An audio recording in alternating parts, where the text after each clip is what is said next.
Jesus falou de 3 sinais da sua vinda. 3 sinais pontuais. Desses 3 sinais, 2 já se cumpriram. Quais são esses 3 Só sinais? falta um. O primeiro sinal, ele diz o seguinte, quando alguém pergunta para ele, quando há de ser a vinda, a volta, ele vai falar o primeiro sinal. Olha para os campos, olha para a figueira. E agora, quando ele fala de figueira, ele vai falar de uma forma ilustrativa de Israel. Né? Então ele vai dizer assim, quando a figueira voltar a florescer de novo, olha só, agora ele vai dar um prazo. Ele diz, não passará uma geração. Essa figueira é Israel. O primeiro é a recriação do Estado judeu. Isso aconteceu já há 77 anos. Ele diz que uma geração não passa. Segundo, a multiplicação da ciência.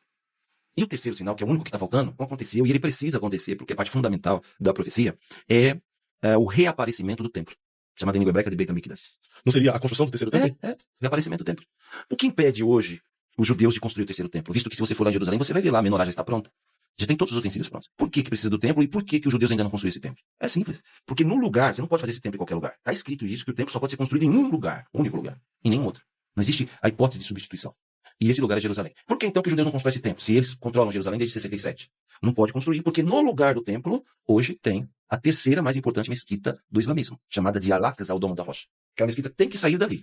Porque ela está exatamente no lugar onde Abraão ia sacrificar Isaac. Exatamente, ela está em cima do altar onde eram feitos os holocaustos. Ela está exatamente em cima, é o ponto mais sagrado do mundo. É onde o mundo converge ali. Ele afirma no vídeo que Jesus deu 3 sinais. Israel voltaria a existir, a ciência se multiplicaria e o terceiro templo seria reconstruído. Vamos abrir a Bíblia. E não a tradição escatológica que nós defendemos, tá certo? Primeiro, a figueira não é identificada por Jesus como Israel. Em Mateus 24:32, Jesus simplesmente ele fala: aprendei, pois, a parábola da figueira. E explica o princípio. Quando os ramos brotam, vocês sabem que o verão está próximo ou está se aproximando. E atenção, meu amigo, em Lucas 21:29, Jesus diz: vede a figueira e todas as árvores. Se a figueira fosse obrigatoriamente um código para Israel, por que Lucas acrescentaria todas as árvores?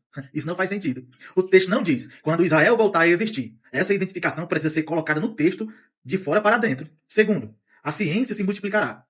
Não é uma profecia sobre tecnologia moderna.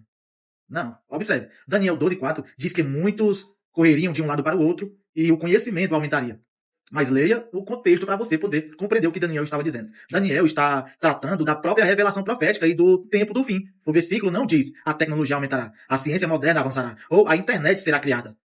Transformar conhecimento em tecnologia do século XXI é interpretação, não afirmação do texto. E o Novo Testamento é bem enfático e chama a própria igreja de templo de Deus. Vós sois santuário de Deus. 1 Coríntios capítulo 3, verso 16. Agora vem o golpe final, meu amigo, para destruir mesmo com tudo. Jesus não ensinou, conte 70 ou 80 anos a partir de 1948 e descubra a data da volta de Jesus. Ele disse, quanto àquele dia e hora ninguém sabe, Mateus 24:36. E Mateus 24:33 diz, quando virdes todas estas coisas, não quando Israel for recriado. Portanto,